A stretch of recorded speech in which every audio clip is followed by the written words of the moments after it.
আলাইকুম। গণজাগরণ কণ্ঠ টিভির পক্ষ থেকে সবাইকে স্বাগতম। আপনাদের সাথে আছি মোহাম্মদ নজরুল ইসলাম। দিনাজপুরে 3 পিবিআই সদস্যের বিরুদ্ধে পক্ষপাত ও অনিয়ম দুর্নীতির অভিযোগ। দিনাজপুরে PBI police bureau of investigation এর 3 সদস্য এসআই মহাসিন, এসআই মোস্তফা খান ও এসআই বাসুদেবের বিরুদ্ধে 5 জন আসামির ঘটনায় তদন্তে অনিয়ম, দুর্নীতি ও সুস্পষ্ট পক্ষপাতের অভিযোগ উঠেছে। ভুক্তভোগী আহমজিদ খান এই বিষয়ে দিনাজপুর আমলি আদালতে 2টি মামলা দায়ের করেছেন। সিআর মামলা নং 901-24 এবং 3 জন আসামির বিরুদ্ধে সিআর মামলা নং 243-24।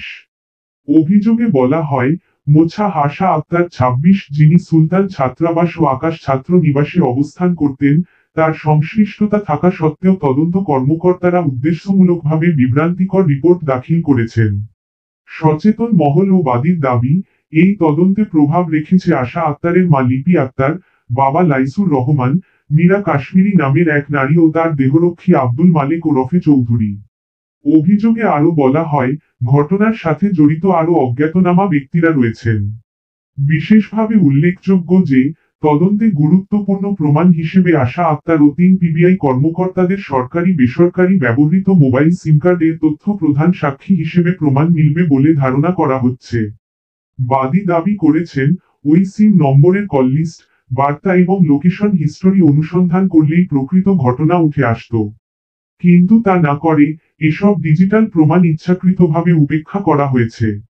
এই সিম নম্বরকে 1 নম্বর সাক্ষী হিসেবে বিবেচনায় আনার আবেদন করা হলেও তা উপেক্ষা করা হয়।